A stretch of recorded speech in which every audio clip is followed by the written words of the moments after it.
आज के इस बेहद दिलचस्प विश्लेषण में आप सभी का स्वागत है। आज हम एक ऐसे विषय पे बात करने वाले हैं ना, जो सच में हमारी सोच की सारी सीमाओं को तोड़ कर रख देगा। हम लोग अक्सर मान लेते हैं कि कुछ चीजें तो बस की ही नहीं जा सकती है ना, वो सीमाएं हमें पत्थर की लकीर जैसी लगती हैं। लेकिन सोचिए, क्या हो अगर ये साबित हो जाए कि जिसे हम एक पूर्ण सीमा या लिमिट मानते हैं, वो असल में सिर्फ एक बहुत ही कमजोर और नाजुक सी राय है। तो चलिए आज सीधा इसी विषय की गहराई में उतरते हैं और इस सोर्स मटेरियल के आधार पर समझते हैं कि असंभव का ये पूरा भ्रम आखिर काम कैसे करता है। पिछले 12 सालों के गहन अवलोकन और इतिहास को खंगालने के बाद जो सबसे कमाल का निष्कर्ष सामने आता है वो ये है कि वास्तविकता में असंभव नाम की किसी चीज का कोई अस्तित्व है ही नहीं। ये सिर्फ परिकल्पनाएं हैं, मतलब हाइपोथेसिस। जब कोई आपसे कहता है कि फला काम असंभव है, तो वो कोई फैक्ट या तथ्य नहीं बता रहा होता, बल्कि वो केवल अपनी समझ और अपनी सोच की सीमा को आपके सामने रख रहा होता है। तो चलिए सबसे पहले बात करते हैं भाग 1 की, वैज्ञानिक सहमति को चुनौती। देखते हैं कि कैसे दुनिया के सबसे तेज दिमाग वाले लोग भी इंसान की क्षमता को आंकने में पूरी तरह से गलत साबित हुए हैं। साल 1955 की बात है। डॉक्टर ली डी फॉरेस्ट, जो अपने समय के एक बहुत ही महान और सम्मानित वैज्ञानिक थे, उन्होंने एक पूरे आत्मविश्वास के साथ एक घोषणा की थी। उनका साफ कहना था कि एक इंसान का पृथ्वी के पार जाना पूरी तरह से असंभव है। उन्होंने बाकायदा एक सीमा तय करने की कोशिश की, ये दावा करते हुए कि पृथ्वी ही विज्ञान की अधिकतम सीमा है। और मजे की बात यह है कि ये उस समय के तथाकथित विशेषज्ञों का अंतिम फैसला था। अब देखिए एक्सपर्ट्स भी कैसे और कितने गलत हो सकते हैं। 1955 की उस निराशाजनक भविष्यवाणी के ठीक 14 साल बाद 1969 में एक इंसान अपना पूरा गियर लेकर चांद पर पहुंच गया। किसी ने भी उस महान वैज्ञानिक की असंभव वाली बात पर ध्यान ही नहीं दिया।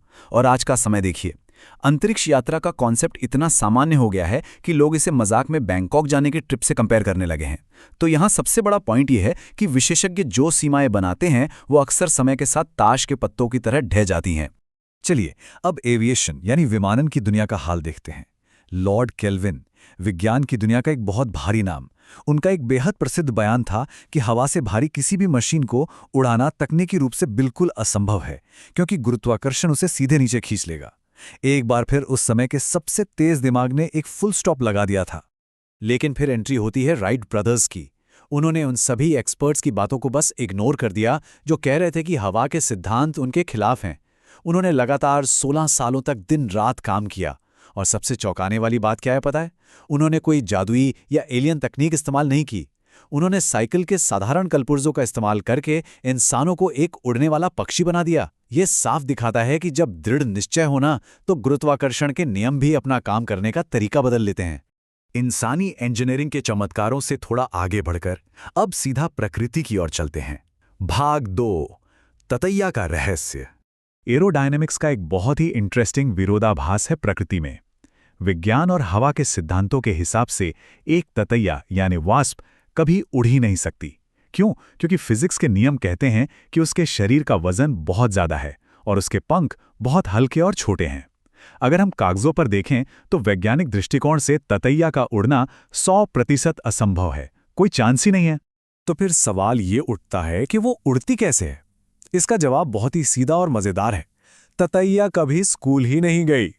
जी हाँ, उसे किसी ने क्लासरूम में बिठाकर ये नहीं पढ़ाया कि एरोडायनेमिक्स के नियम क्या होते हैं या उसका उड़ना कैसे असंभव है। चूंकि उसे अपनी सीमाओं के बारे में कोई जानकारी ही नहीं है, इसलिए वो बस बेफिक्र होकर आसमान में उड़ती है। ये हमें बताता है कि कभी-कभी अज्ञानता उन सीमाओं से कहीं बेहतर होती है जो दूसरों द्वारा हम पर थोपी जाती हैं। खैर, अब हम इस विश्लेषण को थोड़े और व्यक्तिगत और इमोशनल लेवल पर ले चलते हैं। भाग 3, विश्वास की शक्ति। ये विल्मा रुडोल्फ की कहानी है, जो बचपन में पोलियो का शिकार हो गई थी। यहाँ एक बहुत बड़ा विरोधाभास है।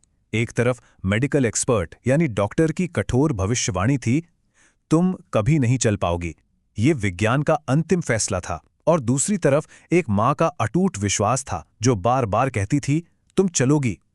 ये सच में दो बिल्कुल अलग दुनियाओं का टकराव था। एक जो सिर्फ सीमाओं को देख रही थी और दूसरी जो संभावनाओं को। और यहीं पर आता है जीवन का सबसे महत्वपूर्ण चुनाव। विल्मा ने क्या कहा? उन्होंने कहा, मैंने डॉक्टर की बजाय अपनी मां पर विश्वास किया। हमारी जिंदगी की असलियत इस बात से तय नहीं होती कि कोई एक्सपर्ट क्या कह रहा है, बल्कि इस बात से तय होती है कि हम किसे सुनने का फैसला करते हैं। विल्मा ने उस आवाज को चुना जो उन्हें शक्ति दे रही थी, न कि उस आवाज को जो उन्हें अपाहिज बना रही थी। और उस अटूट विश्वास का नतीजा क्या हुआ? आपके सामने जो ये नंबर 3 है ना, ये कोई साधारण संख्या नहीं है। ये उस लड़की द्वारा जीते गए ओलंपिक स्वर्ण पदकों की संख्या है। जी हाँ, बिल्कुल सही सुना आपने। वही लड़की जिसे एक डॉक्टर ने कहा था कि वो अपनी जिंदगी में एक कदम भी नहीं चल पाएगी, उसने ट्रैक पर दौड़कर 3 ओलंपिक गोल्ड मेडल जीते। ये होता है असंभव को हराने का असली परिणाम। चलिए एक और बहुत ही असाधारण उदाहरण की बात करते हैं। ये कहानी है महान वैज्ञानिक अल्बर्ट आइंस्टीन के बचपन की। जब आइंस्टीन सिर्फ 8 साल के थे तो स्कूल के प्रिंसिपल ने उन्हें अपनी मां को देने के लिए एक खत दिया। मां ने जब वो खत पढ़ा तो उनकी आंखों में आंसू थे। उन्होंने आइंस्टीन की तरफ देखा और बताया कि प्रिंसिपल ने लिखा है, आपका बच्चा एक जीनियस है, उसमें गजब की शक्ति है। हमारा स्कूल और हमारे शिक्षक इतने योग्य नहीं हैं कि इतने मेधावी बच्चे को पढ़ा सकें, इसलिए अब से मैं तुम्हें घर पर ही पढ़ाऊंगी। सोचिए, इस घटना का उस छोटे से 8 साल के बच्चे पर क्या असर हुआ होगा। नकारात्मकता के बजाय जब उस बच्चे ने सुना कि वो एक जीनियस है तो वो पूरी तरह से खुश और प्रेरित हो गया। उसी प्रेरणा और आत्मविश्वास ने उसके अंदर के ब्रह्मांड को जगा दिया और हम सब जानते हैं कि वो आगे चलकर दुनिया के सबसे महान वैज्ञानिकों में से एक बने। लेकिन रुकिए, कहानी यहाँ खत्म नहीं होती है। सालों बाद जब आइंस्टाइन एक बेहद सफल और दुनिया भर में मशहूर वैज्ञानिक बन चुके थे और उनकी मां का देहांत हो चुका था, तब वो अपना घर शिफ्ट कर रहे थे। सामान समेटते समय उन्हें एक पुरानी दराज में धूल से सना हुआ, मुड़ा हुआ एक सफ़ेद कागज़ मिला। जब उन्होंने उसे खोला तो वो दंग रह गए। उन्हें एहसास हुआ कि ये तो वही पुराना पत्र है जो उनके शिक्षक ने बचपन में उनकी मां को दिया था। जैसे ही आइंस्टाइन ने उस पत्र को पढ़ना शुरू किया, वो फूट फूट कर रोने लगे। जानते हैं क्यों? क्योंकि पत्र में असल में क्या लिखा था? उसमें लिखा था, आपका बच्चा मंदबुद्धि है, वो हमारे स्कूल के योग्य नहीं है, कृपया इसे वापस स्कूल न भेजें और खुद ही पढ़ाएं। ये उस समय के शिक्षाविदों द्वारा तय की गई एक और तथाकथित असंभव सीमा थी। मतलब मां ने जानबूझकर उस पत्र को गलत पढ़ा था ताकि उनके बेटे की जिंदगी में सब कुछ सही हो सके। उन्होंने स्कूल की उस घटिया और नकारात्मक मोहर को अपने बच्चे के दिमाग पर हावी होने ही नहीं दिया। उन्होंने उस पत्र का अनुवाद एक ऐसी सुरक्षात्मक ढाल के रूप में किया जिसने आइंस्टाइन के मन में ये पक्का विश्वास जगा दिया कि वो चमत्कार कर सकते हैं। तो इस पूरी सोर्स मटेरियल और आज की इस बेहतरीन चर्चा से हम क्या सीखते हैं? संदेश एकदम साफ है। उन लोगों की कभी मत सुनिए जो कहते हैं कि कोई काम नहीं किया जा सकता, फिर चाहे वो कितने भी बड़े एक्सपर्ट ही क्यों ना हों। जो लोग आपकी क्षमता पर सवाल उठाते हैं और आपको बताते हैं कि आप कुछ नहीं कर सकते, उनके शोर को अपनी असलियत कभी मत बनने दीजिए। अब हम इस विश्लेषण के बिल्कुल अंत में आ गए हैं, लेकिन जाने से पहले मैं आपके सामने एक बहुत ही गहरा सवाल छोड़ना चाहता हूं।